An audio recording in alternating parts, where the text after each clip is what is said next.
Ese entonces vamos a tratar de ver el objetivo de esta clase de hoy. Conocer y comprender los pueblos originarios de Chile en cuanto a la cultura, ¿cierto?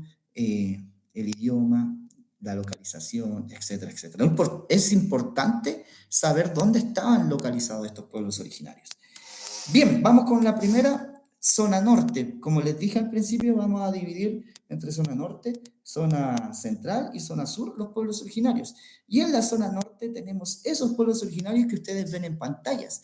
Tenemos, por ejemplo, los changos, tenemos los aymara, tenemos los atacameños y los diaguitas. Habían pueblos pequeños también en esa zona, por ejemplo, la cultura chinchorra, donde tienen, por ejemplo, las momias más antiguas del mundo, la tenemos acá en nuestro territorio, ¿sí? O con el sistema de momificación más antiguo del mundo, incluso más antiguo que los egipcios y que otras culturas. Ya no los voy a poner acá los chinchorros, sin embargo voy a poner estos que el programa, en este caso, le pone un poquito más de importancia, los changos, los aymaras, los atacameños y los diaguitas. Si ustedes se fijan, cada uno de esos pueblos originarios que yo puse ahí en esa imagen está ligada a una flecha que apunta al territorio o a parte del territorio nacional. Si ustedes se fijan, los changos, la flecha está prácticamente en la costa chilena, ¿cierto? Los aymaras, la flecha está ya metido en el altiplano, que ahí se representa en color verde, el altiplano chileno, y muy cercano también al altiplano boliviano. Los atacameños se encuentran cerca del desierto de Atacama, ¿sí? O en pleno desierto de Atacama, y los diaguitas un poquito más al sur, sigue siendo norte igual, un poquito más al sur, eh, y que ahí hubo bastante influencia de las grandes civilizaciones de Mesoamérica, o sea, de América en este caso. Bueno, en América hubo grandes civilizaciones, tenemos los aztecas, los mayas y los incas, que fueron grandes civilizaciones con grandes construcciones, grandes conocimientos en arquitectura, incluso en los astros del cielo, ¿verdad?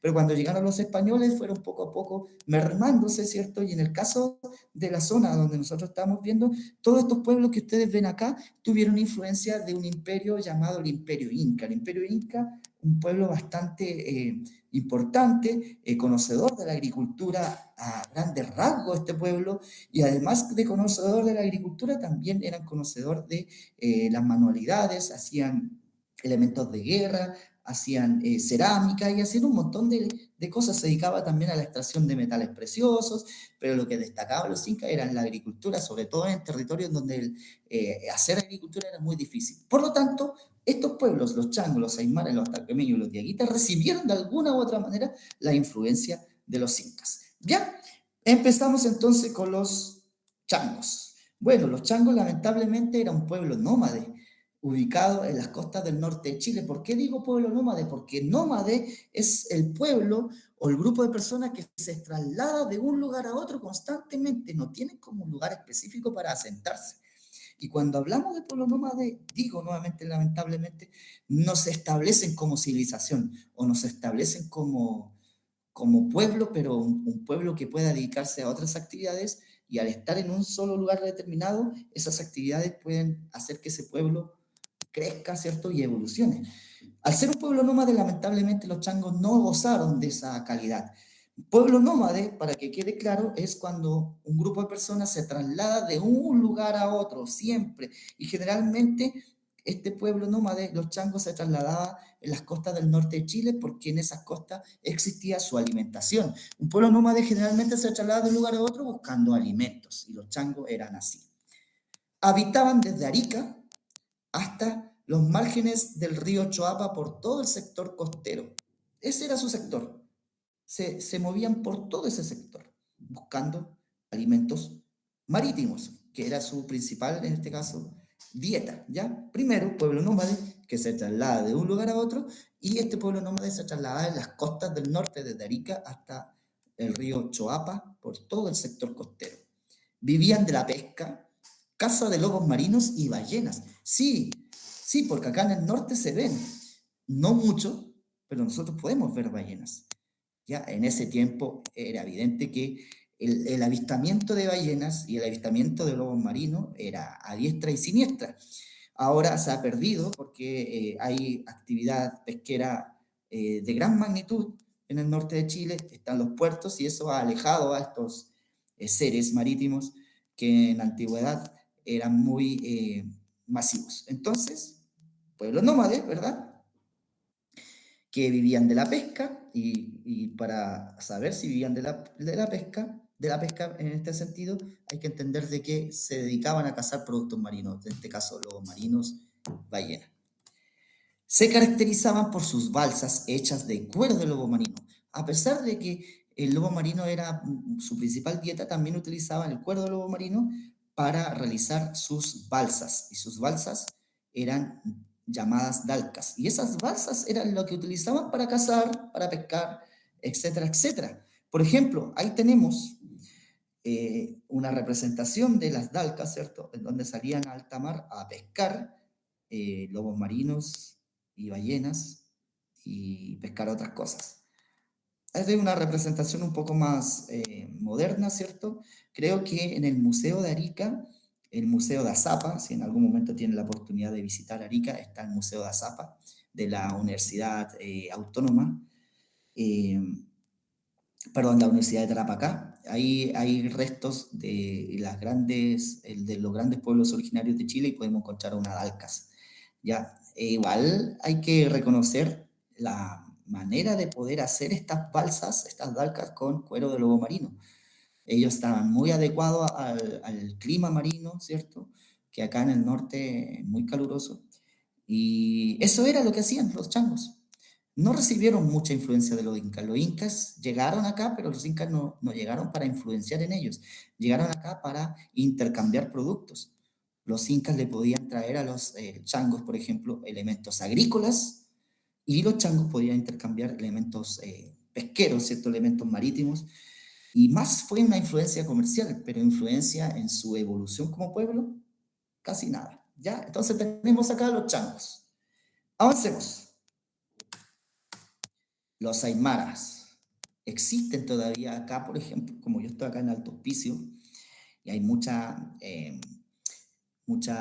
estudiantes bolivianos. Muchos estudiantes bolivianos son aymaras, vienen del altiplano boliviano. ¿Ya? Y también hay aymaras chilenos, pero que están muy cerca en este caso, de la frontera. Entonces, los aymaras también eran un pueblo nómade, que se trasladaban de la Pampa y altiplano nortino. Posteriormente, más adelante, los aymaras se convierten en un pueblo sedentario, es decir, se ubican en un solo lugar cuando recibieron la influencia de los incas y de esa manera pudieron establecerse. Pueblo nómade de la Pampa y altiplano nortino.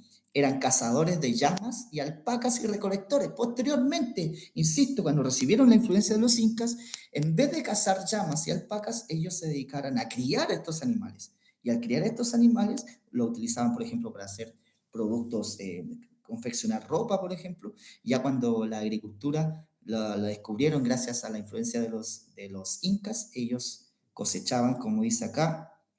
Bueno, aquí tenemos imágenes de aymaras actuales. ¿Ah? Su idioma era el quechua, que era muy parecido al idioma inca, por lo tanto podemos ver que están en pleno altiplano. ¿Ah? Estas son imágenes de los quechuas, en este caso de los aymaras actuales. Los atacameños. Estos sí que recibieron de manera total lo que se conoce como la influencia de los incas. Eran un pueblo sedentario y ahí cambia la cosa. ¿Ah? Nómades se traslada de un lugar a otro, pero cuando hablamos de sedentario ya cambia la cosa porque yo me establezco en un solo lugar y ahí me quedo porque ahí tengo mi cultura y ahí comienza a surgir poco a poco. Las grandes civilizaciones del mundo lograron ser civilizaciones cuando descubrieron la agricultura en primer lugar y se convirtieron en pueblos sedentarios. De ahí poco a poco comenzaron a surgir y ahí tenemos a los egipcios, tenemos a los sumerios y a los griegos que se convirtieron en grandes civilizaciones. Entonces, el primer elemento para convertirse en grandes civilizaciones es descubrir la agricultura y, en segundo lugar, convertirse en un pueblo sedentario. Los atacameños lograron convertirse en un pueblo sedentario y se ubicaban en la olla hidrográfica del río Loa. Obvio, pues tenían ahí el río Loa para poder hacer sus cosechas y esas cosas. Y las grandes civilizaciones siempre nacieron alrededor de los ríos. Los sumerios alrededor del río Tigris y Éufrates, los aztecas en el lago Texcoco, por ejemplo. En fin, su idioma era el Kunza. ese era el idioma de los atacameños. Y cultivaban, agricultura, muy importante, la tierra mediante un sistema de cultivo de terrazas. Las terrazas los atacameños no la descubrieron. De hecho, yo creo que le hubiese costado mucho inventar un sistema de cultivo de la tierra en pleno desierto de Atacama o en plenos valles del desierto de Atacama. Porque aunque ustedes no lo crean, los valles del desierto de Atacama pueden generar cultivos. Hay verde. Verde. Uno pensará que el norte es puro desierto, pero en los valles hay verde. Este sistema de terrazas se lo enseñaron los incas a los atacameños. ¿Ya? Los incas son famosos en utilizar el sistema de terrazas para obtener maíz, camote, zapallo y papa. ¿Ya? Trabajaban los metales también estos, el cobre, el bronce, el oro y el plata, y esto también se lo enseñaron los incas. ¿Ya? Enseñaron la alfarería. Por eso acá es importante cuando uno recibe la influencia directa de un pueblo o de una civilización un poco más grande, porque se nota que en su desarrollo también han evolucionado. Los atacameños eran más evolucionados que el resto. ¿Ya? Vivían en pucarás o fuertes. Obvio, pues si yo me quedo en un lugar sedentario, ¿cierto? Porque descubro la agricultura y ahí me dedico a hacer mis actividades, entonces tengo que tener la capacidad de crear mis propias viviendas. Y esas viviendas eran pucarás o fuertes. Aquí tenemos la ropa típica de los atacameños, ¿cierto? Así se vestían. Más elaborado, miren, miren los zapatos. Miren los zapatos. Es una especie rudimentaria, pero ya al tener la capacidad de cubrir su cuerpo con ciertos elementos, podemos hablar que tienen un desarrollo un poquito más elevado. Ahí tenemos los pucará, que en el norte de Chile, si uno va, por ejemplo, al interior del desierto de Atacama, hacia el altiplano, uno puede encontrar todavía estas cosas, que son patrimonio, nadie lo puede ir y destruir, ¿ya? Existen todavía, uno los puede ver, es un pucará. Si se fijan, es una casa hecho de piedra, ¿ya? Esto también son elementos atacameños, utilizar la metalurgia. Para utilizar la metalurgia hay que fundir el metal. ¿Se entiende? Entonces estos tenían un nivel un poquito más elevado porque recibieron la influencia de los incas. Estos son los restos de Pucará que existen, se pueden ver, uno los puede visitar.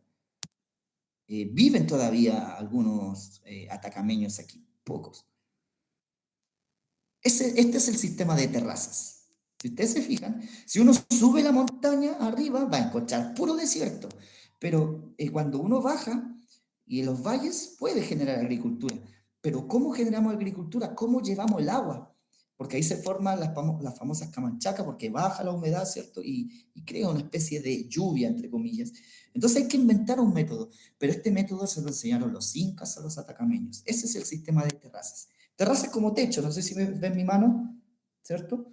Y el agua va mojando ese sector, va bajando, va bajando, y al mojar ese sector crean, ¿cierto?, agricultura. Ahí está, otro sistema de terrazas. Hasta el día de hoy, si uno visita los pueblos más que están al interior del norte de Chile, he tenido la oportunidad, como trabajo acá, de visitar como Camiña, Pica, son pueblos que están bien al interior del desierto, aún se ven que los habitantes de esos sectores que tienen influencia atacameña e inca utilizan todavía estas técnicas para generar agricultura. Pica, la localidad de Pica, si alguna vez lo visitan, es un oasis en el desierto, muy bonito. Diaguitas, los diaguitas también recibieron la influencia de los incas, pueblo sedentario, agroalfarero y cazador. Habitaban los valles transversales entre el río Copiapó y Choapa, esto un poquito más al sur, pero igual recibieron la influencia de los incas. Su idioma era el cacán. Practicaron la agricultura, ganadería y la alfarería, siendo esta última las más destacadas. Si yo practico la agricultura, en primer lugar tengo alimentos para alimentarme y alimentar a mi comunidad. Si yo practico la ganadería, puedo crear animales que después los puedo convertir en alimentos. Lo entendieron todos los días, entendieron todo el proceso. Recibieron influencia de los incas. En su desarrollo se vieron muy influenciados por los incas. Ahí está. ¿Ya? Y vivían en aldeas y tenían una organización jerárquica dual. Esto llegaron un poquito más allá. Cuando uno tiene una organización jerárquica en donde reconocen a un líder y de ese líder, ¿cierto?, se desprenden otras personas, ya La comunidad, reconocer un líder, podemos decir que hay una organización jerárquica, hay una organización en donde uno le hace caso al líder y así podemos hacer comunidad. Netamente influencia esto de los incas. Ahí tenemos una imagen en donde vemos a un diaguita realizando alfarería, ¿cierto? Y lo que destaca a los diaguitas son estos dos elementos que voy a mostrarle ahora. El jarro pato y el jarro zapato.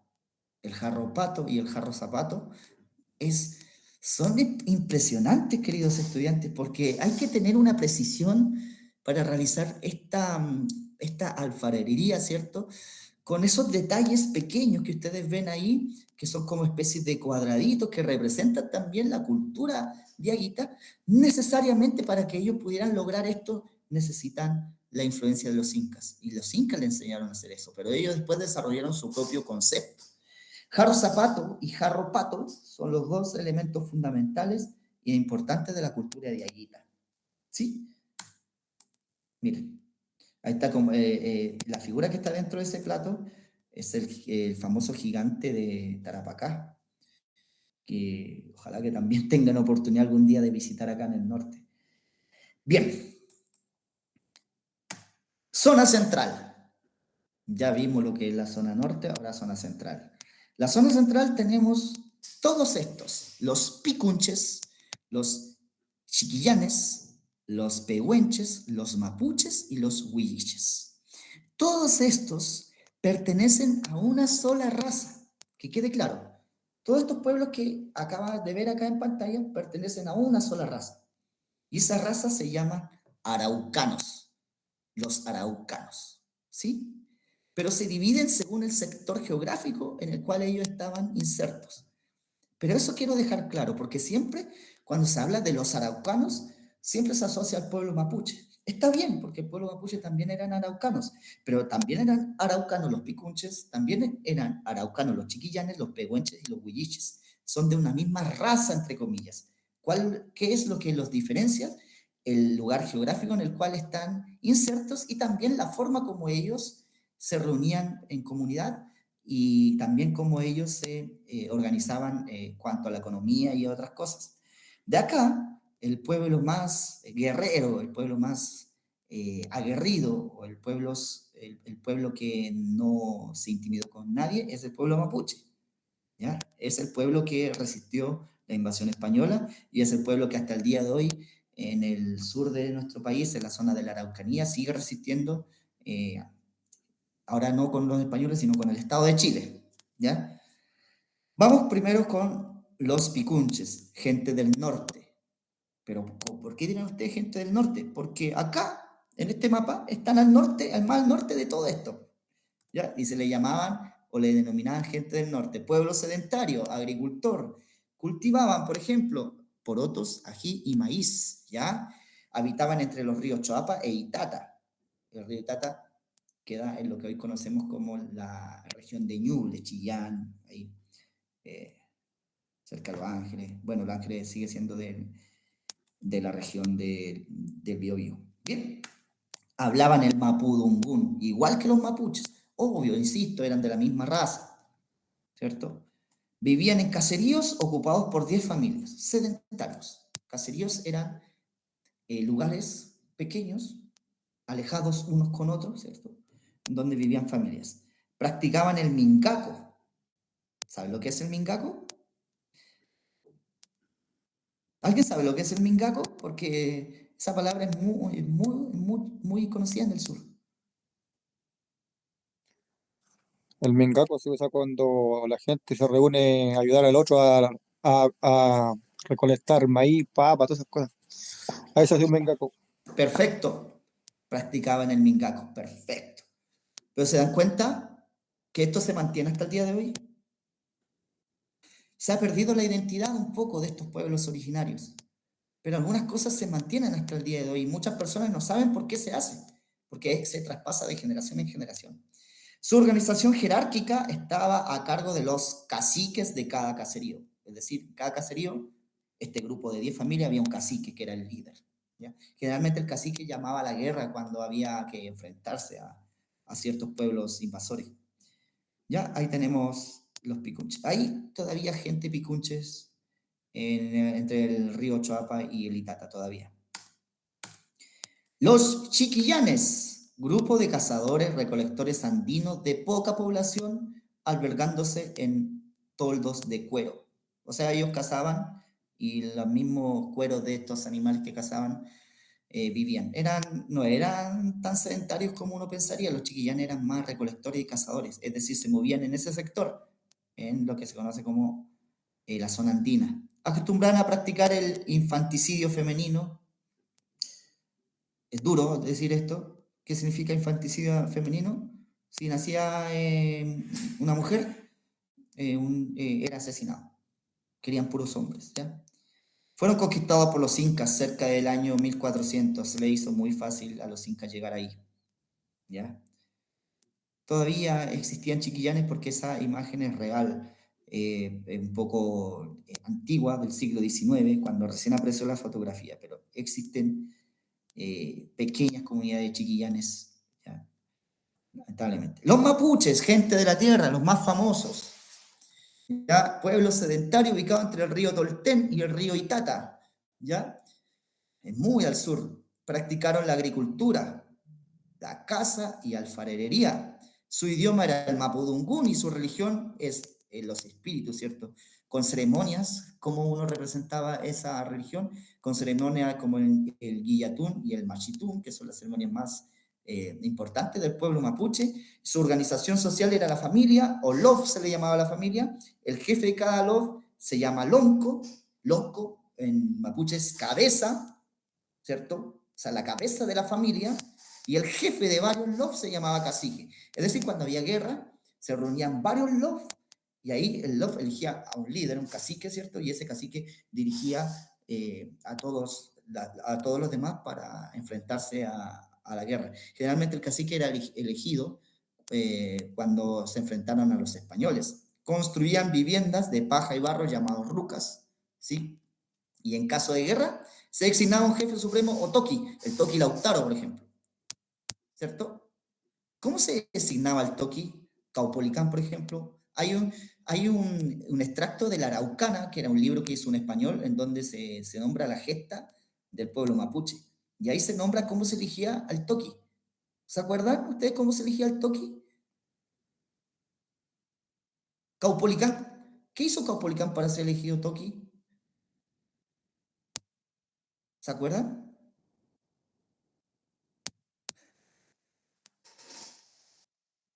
El famoso tronco en el hombro. Y el que resistía más con un tronco en el hombro era Toki.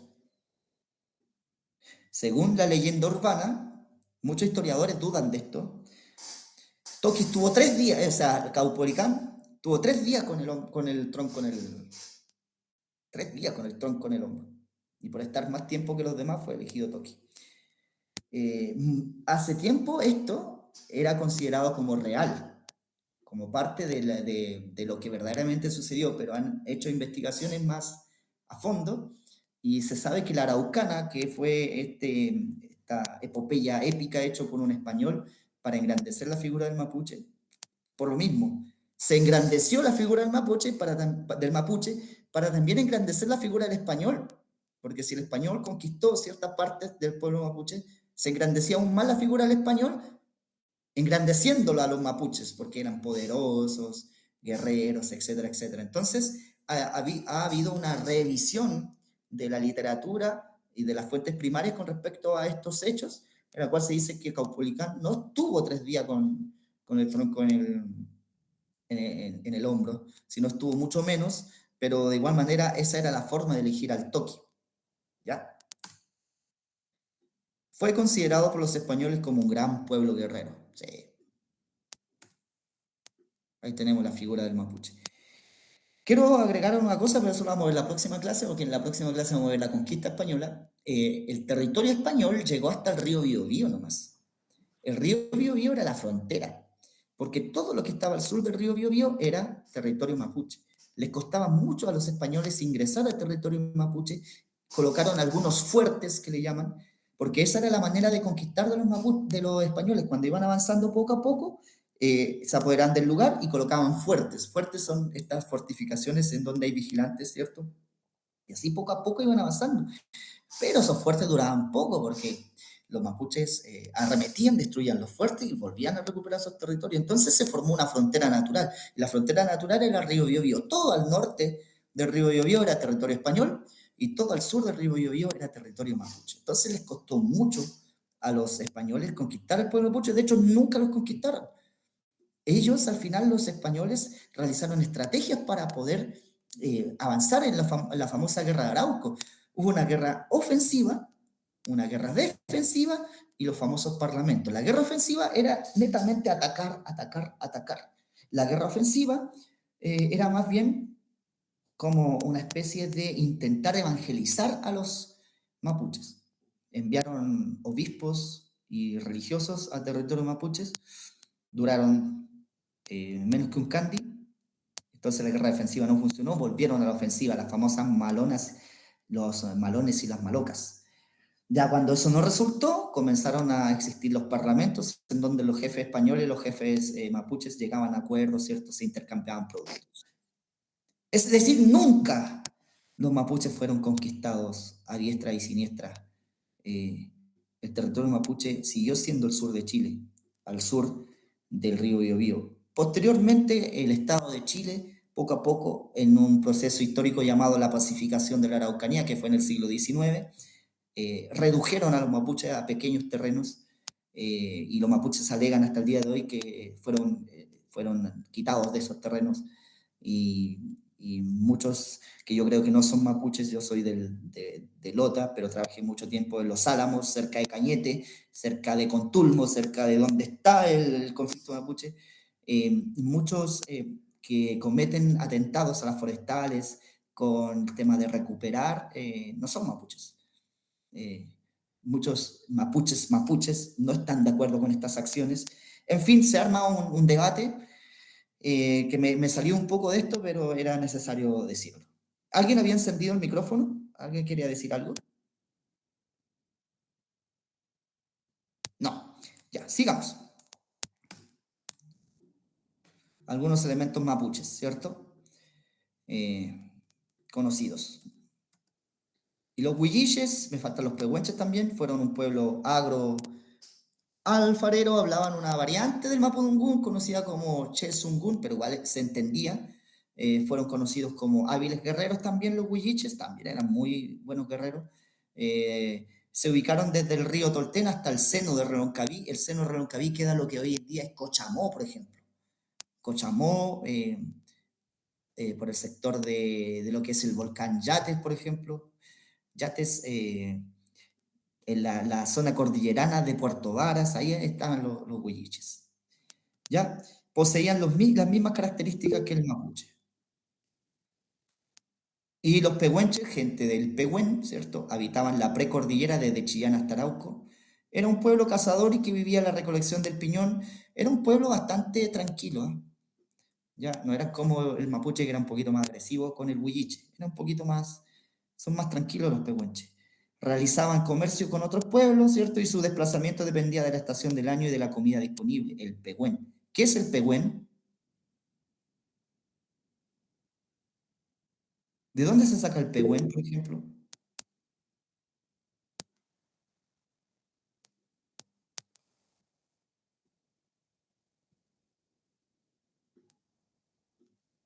Se saca de la araucaria, ¿verdad? En- Profe Piña, sí, exactamente. Gente del pehuen recolectaban este elemento. Hay una zona cerca de los Álamos, yendo como Paleu, que se llama Pehuen. Ahí tenemos. Vamos bastante bien. Y por último, zona sur. Ya acá tenemos uno, dos, tres, cuatro pueblos, pero de acá los que podríamos decir que son importantes de todos estos pueblos son los ONAS. Siempre se habla de los ONAS, siempre se habla del asesinato ONA, del exterminio ONA. Ya, pero tenemos los cuncos primero que se localizaron inicialmente al norte del canal de Chacao, ¿cierto? La aparición de los mapuches produjo su desplazamiento hacia el sur porque los mapuches también, queridos estudiantes, dentro del mismo territorio eran imperialistas. Profe, disculpe, le quiero hacer una consulta. Todas las que quieras. Mire, lo que pasa es que de todas las clases que hemos tenido, yo la verdad, en lo personal, no he entendido nada de la clase de ciencia y ¿Ya? la de matemática, pero quizás es porque no se detienen un momento para preguntarnos si tenemos alguna duda respecto a lo que usted está pasando, porque por ejemplo en inglés yo he entendido súper bien la materia y el profe nos hace participar bastante en realidad y el lenguaje Ya. también. Sí, le agradezco esta crítica constructiva que me acaba de hacer. Efectivamente, yo me he dado cuenta que hablo, y en ese sentido se pierde entonces la interacción.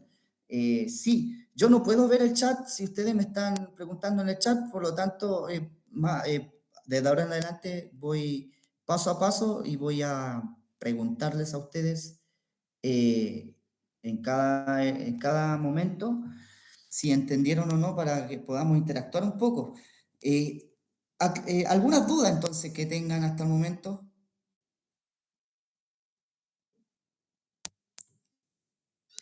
En realidad, quizás sería bueno antes que tuviéramos las pruebas que repasáramos bastante el tema de la materia de lo que se ha pasado para poder entender y poder dar la prueba como corresponde, porque si no en eso vamos a... Sí. Yo en lo personal voy a fracasar ahí, porque yo de verdad no he entendido nada de la materia. Miren, aunque usted no lo crea, ay sí, se me había escapado, aunque usted no lo crea, yo estoy muy segura que usted va a responder de manera correcta. ¿Por qué? Porque la prueba se basa principalmente en comprensión lectora. La prueba de ciencias sociales, en este caso de estudios sociales. Y cuando hablo de comprensión lectora es que las respuestas van a estar en la misma lectura. La comprensión lectora va a estar relacionada a la materia de historia, ¿ya? Pero usted al leer el texto va a encontrar la respuesta a la pregunta. Entonces, porque esto, yo hace tiempo atrás también tuve clases online en comparación o en relación a esto, y mis alumnos me decían eso, que ellos se acordaban, algo les llegó al cerebro de la materia que yo les pasaba, pero a la vez como era comprensión lectora y la respuesta estaba en la misma lectura, iban respondiendo la materia de manera correcta. Entonces no hay que asustarse, no se asuste de verdad, porque, insisto, si usted tiene buena comprensión lectora, va a encontrar la respuesta a cada pregunta dentro de esa prueba. Pero sí, vamos a hacer un repaso, de hecho vamos a hacer ensayos, porque ustedes tienen que hacer ensayos. Y de esa manera vamos a ir viendo cómo están ustedes con respecto a esto. Ya. Ya, profesor, muchas gracias, disculpe. No, no se preocupe, sí, hay que hacer, es que es muy difícil también hacer una clase online. A mí me cuesta demasiado porque yo estoy acostumbrado a interactuar con los estudiantes, pero de manera presencial, en donde yo me puedo mover de un lado a otro, puedo hacer muchas cosas, pero acá es muy difícil desde una pantalla. Y esto es como la educación del futuro, porque si llega otra pandemia vamos a estar todos haciendo esto. Pero en fin, no se preocupe, es una crítica constructiva y está muy bien. Ya, Eh, quiero llegar a los ONAS, que es lo que me interesa a mí. Quiero llegar a los ONAS.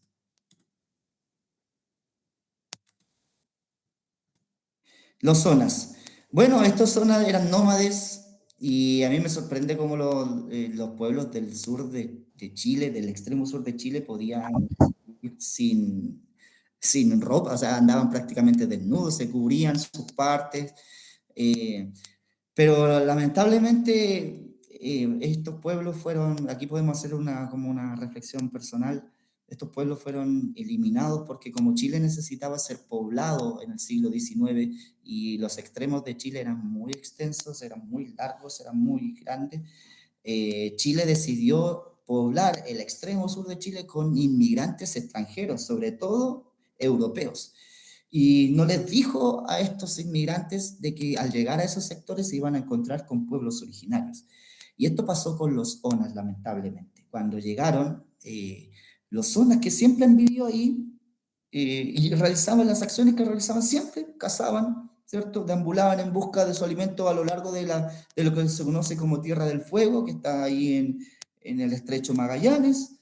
eran bandas nómades, hacían siempre lo mismo, vivían en chozas, cazadores de guanacos, zorros, aves, siempre habían hecho lo mismo. Entonces, cuando llegaron estos europeos, lamentablemente, perdieron un poco su visión de vida, porque estos europeos trajeron el caballo, por ejemplo, trajeron perros y trajeron ganado.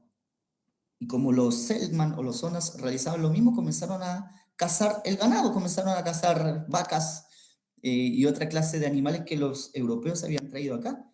Entonces los europeos consideraron que eso era una amenaza para su seguridad, porque si les cazaban sus animales que ellos habían traído, en ese sentido estaban perdiendo alimentación también.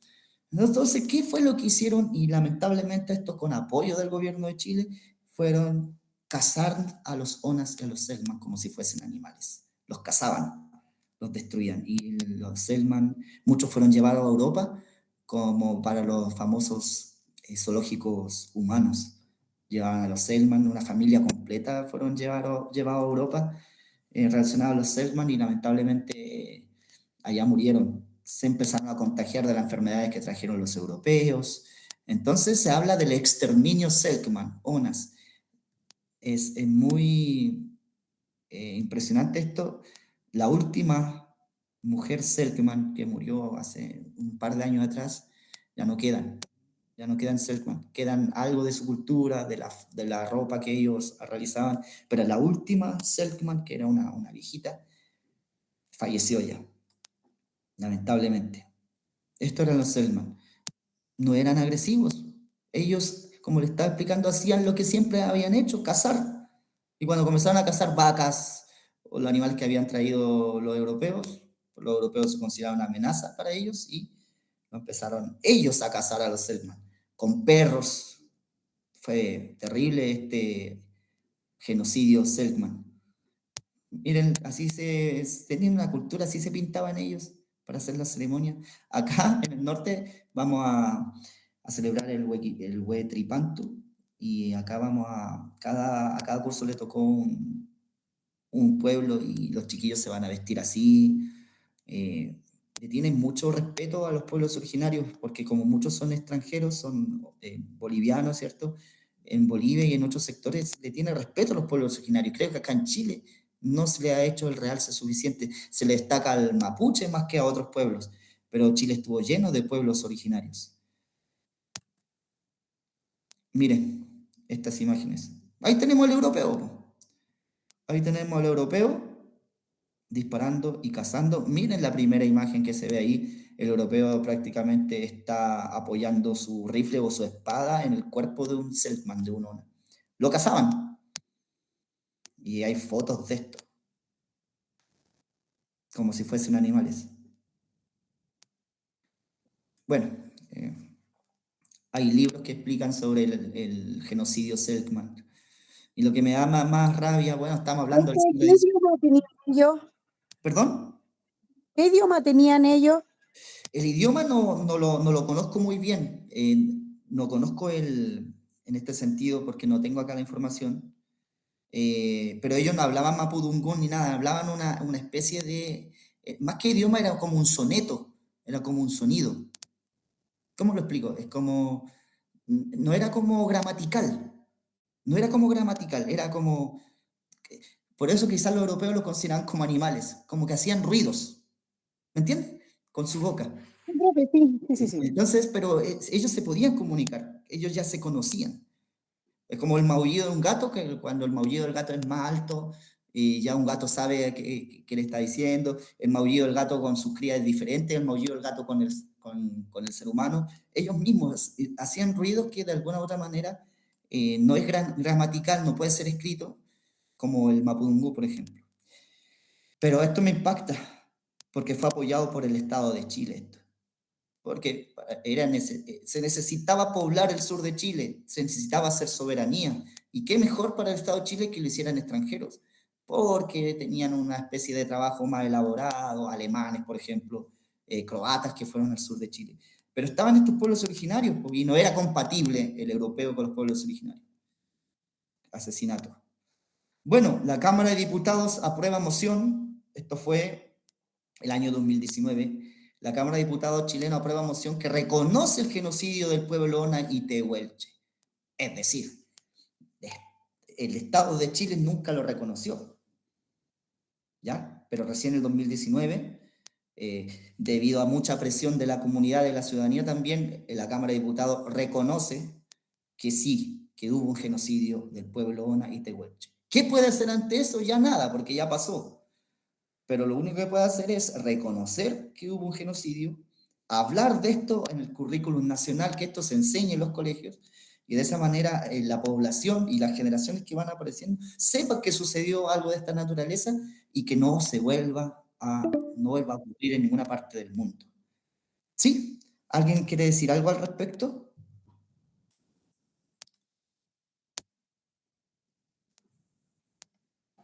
Por acá no, profesor. Se entiende. ¿Les impacta un poco esto, no? Que hubo un genocidio. Profe, yo he escuchado que hay una película que habla de eso. Sí, hay una película, pero es una película, creo que es latinoamericana.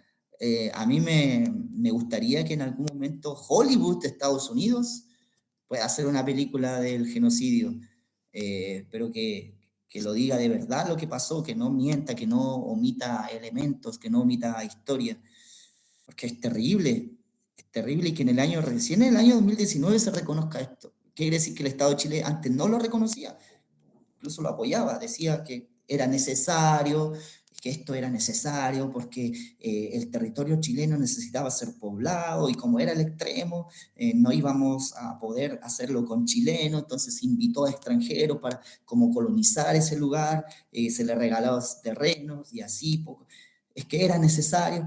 Entonces decir que era necesario durante la mayor parte del siglo XX, a mí me pasa que es terrible.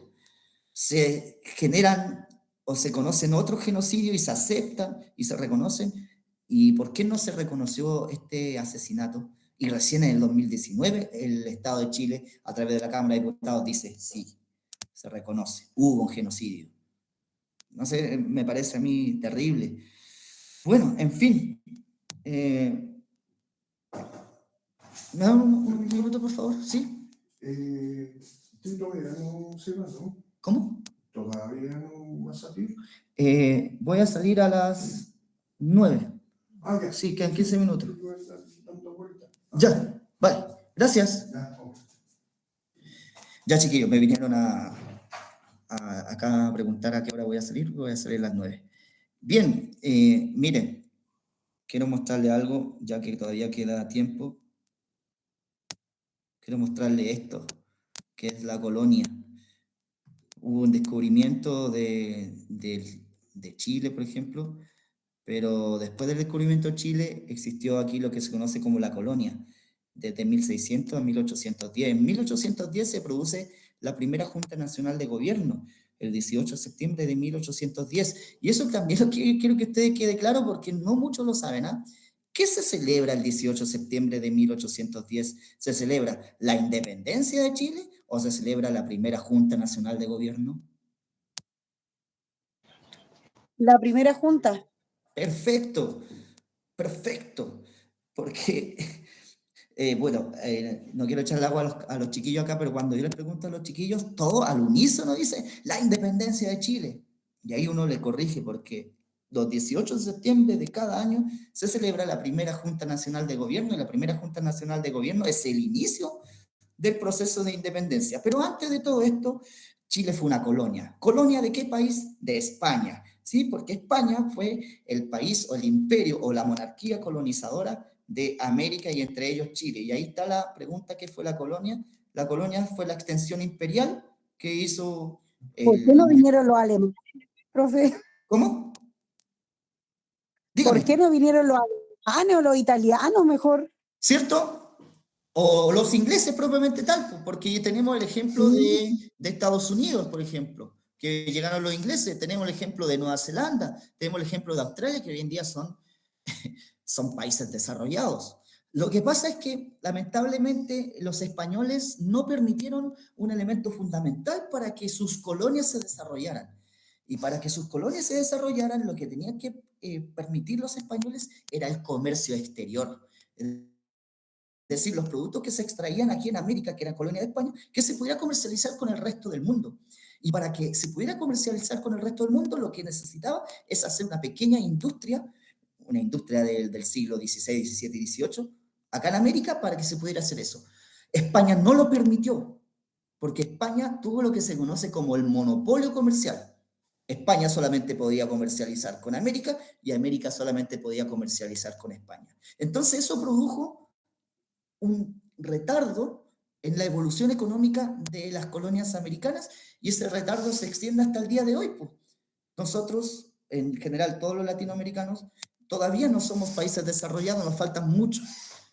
Pero, por ejemplo, las colonias británicas en Estados Unidos, Canadá, las colonias británicas en Australia, que primero Australia fue una cárcel, pero después se convirtió en una colonia donde fueron llevados gente, ellos sí permitieron el comercio exterior con toda Europa.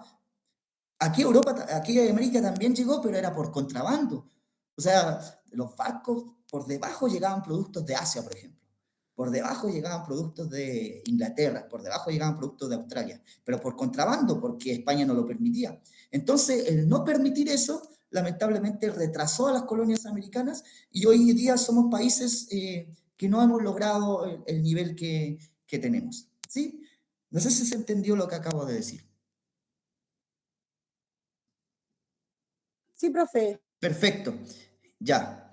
Y este periodo va desde el desastre de Curalaba en 1598 hasta la primera Junta Nacional de Gobierno. El desastre de Curalaba fue un macatazo para los españoles porque fue la primera derrota que tuvieron los españoles al llegar aquí a América. A Chile, al sector de Chile. Recuerden que hay dos elementos y ya estamos finalizando. El primer elemento es que Chile fue descubierto por una persona. Esa persona es Diego de Almagro. Diego de Almagro, para descubrir Chile, hizo una ruta bastante peligrosa, una ruta que los incas le dijeron a Diego de Almagro: Diego de Almagro, tú sigue esta ruta porque esta ruta te va a hacer llegar a Chile, a un sector donde hay mucho oro, le dijeron. ¿Cuál era la intención de los incas? Porque los incas ya habían perdido con los españoles y no podían echarlos del imperio inca. La idea de los incas era que llegaran aquí a Chile, porque sabía que aquí en Chile había un pueblo guerrero. El único pueblo guerrero que detuvo también el avance de los incas fue los mapuches, y los mapuches también detuvieron el avance de los españoles. Entonces, sabiendo eso, los incas sabían que se iban a enfrentar a este pueblo guerrero y así podían ser derrotados. Y más encima, el paso fue por la cordillera de los Andes, ¿cierto? Y después cruzaron por toda la cordillera de los Andes y aparecieron como en el paso que hoy en día es el Paso San Francisco, que queda cerca de Coquimbo. O sea, fue un paso terrible. Muchas personas, muchos españoles que seguían ahí a Diego de Almagro murieron al sacarse, por ejemplo, la armadura, porque ellos iban en armadura. La armadura salía con el pie completo porque se congelaba, se pegaba con el metal. Entonces, la llegada de Diego de Almagro acá fue terrible. Y más encima se encuentra con una derrota. Se tuvo que devolver a Cusco, que era la capital del Imperio Inca, y ahí tuvo una guerra civil con Francisco Pizarro y muere Diego de Almagro. Esa fue la ruta que utilizó.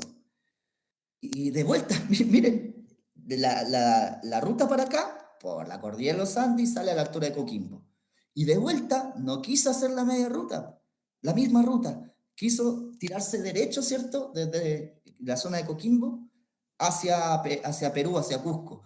Y ustedes saben lo que se encuentran en el camino: el desierto de Atacama, el desierto más árido del mundo. O sea, fue peor la cuestión para Diego Almagro. Fue un fracaso, pero él fue el descubridor de Chile. Después llega un tal Pedro de Valdivia que dice: ¿sabe qué? Yo voy a hacer lo que hizo Diego Almagro, pero voy a llevar más gente, voy a estar mejor preparado y voy a tomar otra ruta. Lo que hizo Pedro de Valdivia fue derecho desde Perú, desde el Cusco, hacia Chile por el desierto de Atacama. Esa fue la ruta. No hizo la misma ruta de Diego Almagro. Y logró llegar acá porque llevó mejor gente, llevó gente más preparada, y también con la idea de Pedro de Valdivia de que aquí había oro. Chile no tenía oro. Chile nunca tuvo recursos naturales de lo que querían los españoles. Los españoles, recuerden que querían metales preciosos. Ya voy finalizando, ¿sí? Metales preciosos, oro, plata. Pero Chile no tenía oro, no tenía plata, como el Imperio Inca, estaba lleno de oro, como el Imperio Azteca, que estaba lleno de oro. Pero Chile no tenía nada. Pero se creía que aquí en Chile estaba el famoso Dorado, esas ciudades llenas de oro que los incas le metieron en la cabeza a los españoles. Por eso, el afán de venir a Chile, pero llegar a Chile es terrible. En primer lugar, por las condiciones climáticas. En segundo lugar, porque existían pueblos guerreros que se enfrentaban con todo. Pero Pedro de Valdivia llegó a la zona central, ¿cierto? Al Valle Central, y llegó a lo que hoy conocemos como Santiago, y ahí fundó Santiago y Pedro de Valdivia comenzó con su conquista. Entonces tenemos dos personajes. Diego de Almagro descubre Chile, pero Pedro de Valdivia es el que lo conquista, ¿ya? Y al momento de conquistar, comienza lo que se conoce como la colonia. ¿Sí? Bueno, la influencia española es muy importante aquí en Chile. Esta es la colonia en una línea de tiempo. Descubrimiento y conquista. 1492 Colón descubrió América, ¿cierto? Todo lo que se sabe. Desde el siglo XVI, es decir, desde 1598, comienza, desde el desastre de Curalaba, comienza lo que se conoce como la época colonial. Y ya en 1810 se inicia la primera Junta Nacional de Gobierno y ahí se termina la época colonial porque Chile comienza con su época independentista, ya con la idea de independizarse, de liberarse de España, y España nos tenía oprimido, Estados Unidos ya se había independizado, en fin, lo que usted dice que por qué no nos conquistó otra nación, es muy cierto, porque quizás la historia hubiese sido completamente diferente aquí en América, pero lamentablemente fuimos colonizados por los españoles y la Sí, historia... porque los españoles, profe, también fueron súper abusadores. Y eso lo vamos a ver la próxima clase. Lo vamos a ver la próxima clase sobre los abusos que cometieron sobre los pueblos originarios, sobre todo. Fue terrible. Los hacían trabajar hasta la muerte, en fin. Y lo vamos a ver la próxima clase porque ya estamos a punto de finalizar. Eso lo vamos a ver la próxima clase. Bueno, pero hay una historia, la historia negra y la historia blanca que siempre tienen los españoles. Los españoles cuando le hablan de esto, los españoles se excusan, es que era necesario, es que nosotros no abusábamos tanto, pero la historia negra y la real es que verdaderamente hubo masacre. Y todos los 12 de octubre celebramos el encuentro entre dos mundos. Nunca hubo encuentro. No puede ser encuentro cuando se enfrentan dos civilizaciones, una superior a la otra, porque para que haya encuentro tienen que estar ambos en igualdad de condiciones. Y cuando llega una superior, entre comillas, la española y la europea, y hace y deshace con los pueblos originarios que encontró aquí en América, entonces no podemos hablar de encuentro. Pero cada 12 de octubre se celebra el encuentro entre dos mundos. Para mí no fue nunca encuentro. No sé si para ustedes fue de esa manera también. No, para mí tampoco, profe. Perfecto. Y eso hay que enseñarlo. Acá en la educación se enseña de las dos maneras. Se enseña la visión del español y se enseña la visión del indígena, de lo que sucede aquí en América. Y ahí después el alumno, a través de dos visiones, puede tomar su propia percepción o su propia interpretación y dar su opinión, que es lo que se conoce como el pensamiento crítico. Ya, lo dejamos hasta acá. Voy a tomar muy en serio la crítica constructiva que se me realizó para que la próxima clase pueda ser entendible de mejor manera. Les agradezco la atención. Nos vemos el próximo lunes. Que tengan un excelente fin de día y también una excelente semana. Nos vemos. Muchas gracias, profe. ¿Cómo me salgo de acá? No sé.